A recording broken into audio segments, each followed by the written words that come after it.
Bagaimana hingga wacana penambahan kementerian muncul dan apa yang jadi urgensinya? Kita akan bahas bersama Siti Zuhro, pengamat politik BRIN, dan Oce Madril, Ketua Pengkaji Asosiasi Pengajar Hukum Tata Negara dan Hukum Administrasi Negara APHTN-HAN, yang juga sebagai salah satu pengusul ya. Mas Oce, betul ya?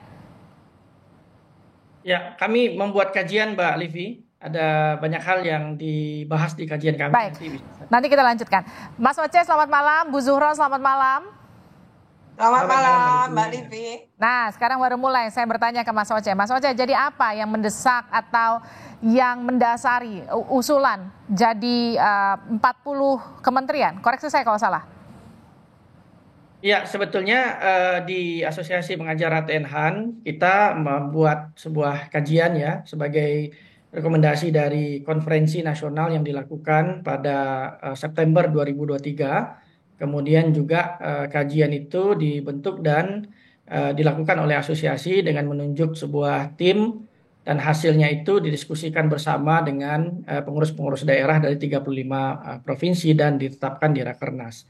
Nah, kajian ini Mbak Livi sebetulnya kajian yang berkaitan dengan pembentukan kabinet presidensial ya, evaluasi dan proyeksi konstitusional. Jadi tidak spesifik bicara soal jumlah atau hal-hal teknis misalnya. Nah, terkait yang disampaikan tadi soal kabinet misalnya, kami memiliki banyak catatan sebetulnya, tapi ada 7 catatan yang menonjol. Ada soal bagaimana kabinet itu betul-betul dikembalikan kepada porsi konstitusi. Porsi konstitusi itu yang dimaksud adalah pasal 17, 17.1, 17 ayat 2, ayat 3 khususnya, di mana kementerian itu haruslah melaksanakan urusan pemerintahan tertentu yang disebut atau cakupannya ada di konstitusi. Kemudian kalau kita lihat di konstitusi, memang ada banyak sekali urusan pemerintahan yang disebut kemudian diatur di dalam konstitusi, dan itu nampaknya belum tercakup di dalam Undang-Undang 39 2008, Undang-Undang Kementerian Negara. Nah, itu yang mau saya tanyakan Mas Oce, maaf saya potong. Tapi kan juga dicantumkan di Undang-Undang Nomor 39 Tahun 2008 tentang Kementerian Negara, tepatnya di pasal 13, itu kan, koreksi saya kalau data ini salah ya, yang kemudian disebutkan kementerian itu diatur harus mempertimbangkan efisiensi dan efektivitas, terutama soal cakupan tugas, beban tugas, kesinambungan, keserasian, keterpaduan. Nah, kalau misalnya ditambah, bukankah ini nggak sesuai dengan apa yang diatur? Pertama, di kajian APHTN-HAN kita tidak pernah merekomendasikan jumlah fix ya, jumlah tertentu yang fix begitu. Karena di kajian kita itu ada 2 opsi, Mbak Livi. Pertama opsinya adalah tetap 34, tetapi nomenklaturnya akan berubah karena harus mengakomodir urusan-urusan pemerintahan yang belum tercakup dalam nomenklatur yang saat ini ada. Kemudian yang kedua, kalau itu ditambah, maka menurut kami jumlah yang pas menurut kajian ini adalah antara 34 sampai maksimal 41 dengan mempertimbangkan urusan-urusan pemerintahan yang ada di konstitusi yang harus ditampung. Nah, jadi tetap ada 2 opsi begitu. Nah, basisnya tetap urusan-urusan apa saja yang ada di konstitusi yang itu belum nampak diurus secara serius. Misalnya soal pengelolaan daerah perbatasan dan pulau-pulau terluar. Kemudian misalnya soal jaminan sosial.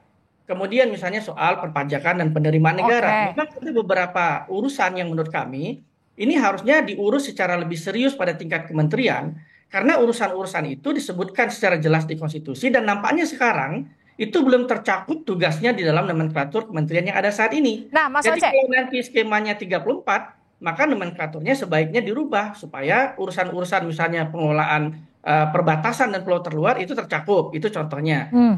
Atau urusan-urusan kebudayaan, perpajakan itu ditangani secara lebih di tingkat kementerian. Nah, itu contohnya ya. Tapi kalau kemudian harus misalnya menambah kementerian, maka tentu undang-undang kementeriannya harus dirubah. Karena memang betul Mbak Livi sampaikan ada batasan jumlah di undang-undang. Betul, pasal 15 di Undang-Undang Nomor 39 Tahun 2008 tentang Kementerian Negara itu kan membatasi jumlahnya maksimal hanya 34 ya Mas Oce ya. Yang jadi pertanyaan gini, dengan mengubah undang-undang, terus kemudian seperti yang tadi Mas Oce sempat singgung, mengakomodir kebutuhan sampai maksimal 41, apakah ini kemudian katakanlah proses yang setimpal dengan apa yang harus dilakukan, effortnya begitu? Ya, sebetulnya kalau kita lihat di Undang-Undang Dasar bab kekuasaan pemerintah negara itu memang tidak ada jumlah kementerian. karena yang diatur di Undang-Undang Dasar itu adalah urusan-urusan pemerintahan. Jadi jumlah kementerian ini kan muncul di Undang-Undang 39 tahun 2008 ya. Dan kita tahu dalam perdebatan hukum biasanya soal jumlah itu open legal policy. Tidak ada ukuran pastinya begitu. Sehingga kalau ditanya mana yang lebih pas angkanya dan seterusnya, kalau tidak ada basisnya, maka pastinya angka ini akan sangat cair diperdebatkan. Tapi dalam kajian kami membasiskan kepada urusan-urusan yang disebut dalam konstitusi yang nampaknya nomenklaturnya belum muncul di kementerian saat ini. Jadi ada opsi-opsi itu tadi, opsi 34 dengan nomenklatur yang berubah atau opsi 34 sampai 41. Tapi kalau ini penambahan, tentu undang-undang kementeriannya secara otomatis harus dirubah dulu. Harus dirubah. Karena tidak dirubah maka tidak bisa begitu. Nah, saya ke Bu Zuhro, kalau kita melihat dari sisi politiknya, Anda melihat wacana penambahan ini sebagai kebutuhan yang urgent harus dilakukan pemerintah ke depan karena tantangannya makin besar, atau ini sekedar untuk mengakomodir bagi-bagi kekuasaan? Ya, terima kasih. Jadi ini bisa dilihat dari politik dan pemerintahan. Dari politik tentu apa sebetulnya signifikansi dan relevansinya gitu ya. Apakah tadi itu dikatakan terkait dengan masalah efektivitas, efisiensi, dan efektivitas itu yang menyatu pada tentunya kita sebut sebagai birokrasi. Lah kita ini sebetulnya sejak 2001 sudah melaksanakan kebijakan desentralisasi dan otonomi daerah. Dalam konteks itu sebetulnya banyak urusan yang sudah didaerahkan. Ketika banyak urusan yang sudah didaerahkan, diurus oleh daerah, lalu apa relevansi dan signifikansinya birokrasi di pusat ini digelembungkan, kan gitu. Lah, tadi itu kita tidak membaca konteks ya, konteks politik dalam hal ini. Pak Prabowo sebagai presiden terpilih di Pilpres 2024 sudah menyampaikan berulang kali baik dalam kampanyenya maupun setelah terpilih, yaitu untuk membangun satu koalisi besar, untuk membangun kabinet yang nantinya juga dampaknya adalah besar untuk mengakomodasi berbagai kepentingan. Lah, tidak mungkin mengajak itu cuma dianggurin ya, Mbak Livi. Mengajak ini pasti ada bonusnya gitu.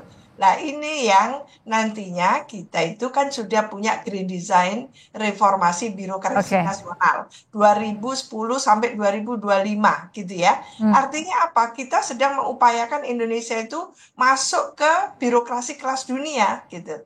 Nah, bagaimana kalau birokrasi kelas dunia cuman diisi oleh besarnya struktur? Jadi kaya struktur tidak kaya fungsi, kan gitu. Seharusnya memang itu yang saya lebih pernah mengusulkan. Indonesia itu cukup memiliki waktu itu maksimal tahun 2009, saya mengatakan 20 berapa ya? Waktu itu 23 gitu ya. Meskipun ada teman yang mengusulkan 18 kan gitu ya.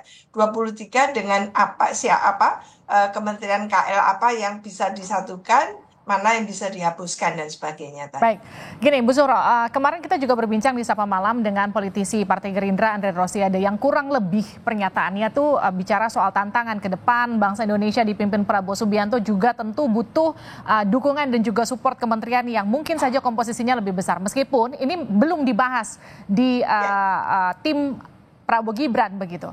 Namun ini kan merespon wacana yang muncul, seperti Habibur Rahman juga Waketum Gerindra juga merespon positif mengenai penambahan ini. Jadi menurut Anda seberapa katakanlah gini, seberapa besar manfaatnya memperbesar kabinet dengan manfaat yang akan didapatkan bangsa kita ke depan?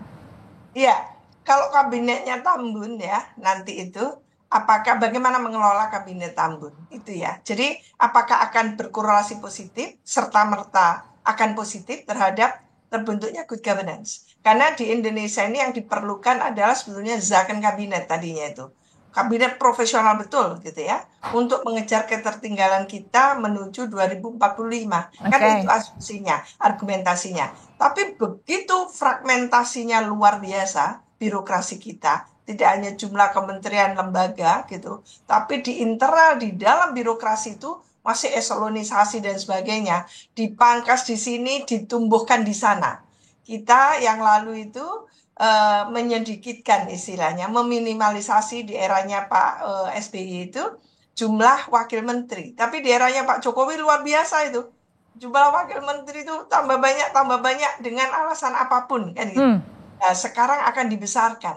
Saya ragu gitu ya, kalau ini hanya untuk sekedar gitu ya, membagi-bagi supaya semuanya mendukung. Nah, kalau hanya sekedar mendukung, kabinetnya tidak efektif. Lantas bagaimana menjelaskan itu? Nah, ini yang kita butuhkan ke depan itu adalah bagaimana Indonesia melakukan akselerasi pembangunan secara cepat, lalu adjust dan agile terhadap gitu ya era digitalisasi yang seperti ini, bahwa istilahnya digitalisasi governancy gitu ya. Nah, ini kan harus luar biasa dilakukan secara tentunya perubahan-perubahan yang konkret. Nah, ini yang juga dikeluhkan oleh Pak Jokowi gitu ya. Bagaimana mengelola birokrasi kita yang tentu diharapkan sangat profesional, meningkatkan kualitas pelayanan publiknya betul-betul di tingkat yang prima dan sebagainya gitu ya. Karena bagaimanapun juga kita mengharapkan birokrasi ini sebagai roda pembangunan kita. Kalau hanya sekedar dibesarkan jumlahnya demi dukungan, demi menjaga persatuan Indonesia, itu cuma politiknya. Tapi nanti pembangunannya gitu ya, di perspektif pemerintahnya kita tidak dapatkan itu. Oke, saya ke Mas Oce. Mas Oce, kalau misalnya pada akhirnya Kabinet Prabowo Gibran mengamini usulan yang kemudian akan mengubah undang-undang kementerian begitu, yang kemudian menjadi 40 atau bahkan informasi yang sempat beredar menjadi 48 kalau saya tidak salah, apakah kemudian nanti proses yang harus dilalui adalah secara bertahap, kemudian dilantik, baru merevisi undang-undang, ataukah ini bisa dilakukan lebih dulu sebelum menyusun kabinet? Ya, pertama tentu bagi kami baiknya memang pembentukan kabinet itu dikembalikan kepada Konstitusi Pasal 17 ayat 3 bahwa kementerian itu harus menyelenggarakan urusan pemerintahan tertentu. Oleh karena itu juga di dalam kajian kami untuk Kemenko juga harusnya tidak terlalu banyak. Karena Kemenko itu kan dia tidak mengurus urusan pemerintahan tertentu secara teknis, tapi hanya sifatnya koordinasi. Jadi mestinya tidak wajib sebetulnya di undang-undang kementerian. Dan kalaupun dibentuk itu mungkin 3 saja begitu, tidak usah terlalu banyak. Nah, terkait dengan apakah nanti jumlahnya bertambah atau tidak, menurut kami tetap basisnya haruslah urusan pemerintahan yang disebut di konstitusi. Ada sebetulnya banyak sekali urusan yang disebut yang itu memang menurut kami belum tercakup di dalam nomenklatur yang sekarang. Ini harus dipikirkan. Misalnya soal bagaimana kesatuan masyarakat adat yang itu disebut dalam pasal 18 Undang-Undang Dasar, tapi kementerian mana yang kemudian pada level kementerian yang serius mengurusi masalah ini. Kemudian soal pulau-pulau terluar tadi, kementerian mana yang serius mengurusi, karena itu disebut dalam bab wilayah negara pasal 25A di konstitusi, kementerian mana yang kemudian serius mengurusi itu. Nah, menurut kami, kalau kemudian kami tidak terpaku pada jumlah tertentu, tapi kalau kemudian pilihannya 34, maka mau tidak mau menurut kami nomenklatur ini tetap harus masuk. Menurut kami tetap harus ada kementerian yang serius mengurusi daerah perbatasan, luar, masyarakat adat, dan seterusnya. Tapi kalau nanti jumlahnya ternyata menjadi 41 dan seterusnya, memang tantangannya Mbak Livi, undang-undang kementeriannya harus dirubah. Karena tidak mungkin menambah tanpa merubah undang-undang kementerian. Nah, caranya tentu dua. Bisa dilakukan sebelum pembentukan kabinet Oktober 2024, bisa saja setelah pembentukan kabinet. Tentu ini plus minus. Kalau sebelum pembentukan kabinet itu dilakukan, maka presiden terpilih tentu bisa membentuk kabinet dengan postur yang dikehendaki pada Oktober 2024. Tapi kalau tidak, maka memang akan ada waktu yang terbuang, efisiensi dan seterusnya. Secara waktu memang tidak gampang juga membangun sebuah kementerian baru. Nah, itu tantangannya bagi pemerintahan ke depan tentu saja. Nah, ini ada plus minus tentu saja, pilihan timing apakah akan dilakukan perubahan undang-undang kementerian atau tidak. Tapi kalau ternyata pilihannya tidak, kami tetap mengusulkan agar nomenklaturnya diperbaiki dan disesuaikan dengan urusan yang ada di konstitusi. Nah, usulan kajian ini berada di sana. Mas Ocha, ini kan ada dua hal kalau kita melihat dari satu sisi ketika satu kabinet itu menjadi terlalu gemuk, kalau kita lihat dari sisi positifnya, katakanlah akan lebih banyak urusan yang tertangani di pemerintahan begitu. seperti yang kemarin sempat disebutkan, tapi oleh politisi Gerindra. Tapi kemudian di satu sisi, ketika misalnya kabinet itu terlalu gemuk, ada kekhawatiran fungsi OTDA di daerah itu yang kemudian menjadi tidak terlalu berfungsi optimal karena jadi terlalu banyak kementerian yang nanti resikonya akan menjadi tumpang tindih. Kalau dari sisi Anda, mana yang lebih efektif? Kami mencoba menyandingkan ya, Prof. Siti Zuhro dan Mbak Livi, menyandingkan antara Undang-Undang Kementerian Negara, Konstitusi, dan Undang-Undang Pemda 23/2014. Kita coba lihat urusan apa saja yang disebut dan diatur. Ternyata kalau kita lihat di Undang-Undang Pemda, jumlah urusannya bertambah banyak. Justru lebih bertambah begitu. Karena di Pemda itu didetailkan ada urusan-urusan pemerintahan yang harusnya dikelola oleh daerah, tetapi harus diingat, konstruksi Undang-Undang 23/2014 itu tidak bisa dilepaskan relasinya dengan pusat. Ini Prof. Siti Zuhro pasti sangat paham bagaimana kesulitan daerah kalau relasi dengan pemerintah pusatnya itu nggak jelas koordinasinya ke kementerian yang mana. Sehingga mestinya kalau kita lihat Undang-Undang Pemda, itu urusannya jadi makin banyak, Mbak Livi, yang harusnya itu pada level kementerian itu siapa yang mengurus begitu. Nah, jangan biarkan nanti urusan-urusan yang disebut di daerah, ternyata di tingkat pusat itu tidak ada yang mengurus. Nah, relasi ini yang menurut kami perlu diperbaiki. Jadi kita tidak akan terpaku pada soal jumlah. Kalaupun jumlahnya 34, menurut kami nomenklaturnya itu harus mencakup urusan yang ada di konstitusi dan urusan yang ada di daerah. Itu kalau bisa ada koordinasinya, ada kementeriannya. Kita tahu bahwa kalau sebuah urusan itu tidak diurus pada level kementerian, efektivitasnya, dampaknya, dan seterusnya, itu banyak hambatan. Dari sisi anggaran, dari sisi SDM, dari sisi jangkauan kewenangan, itu banyak sekali hambatannya. Nah, saya ke Bu Zuhro. Ya, saya sambung boleh ya, Mbak? Iya, boleh. Ini terakhir buat Anda, Bu Zuhro.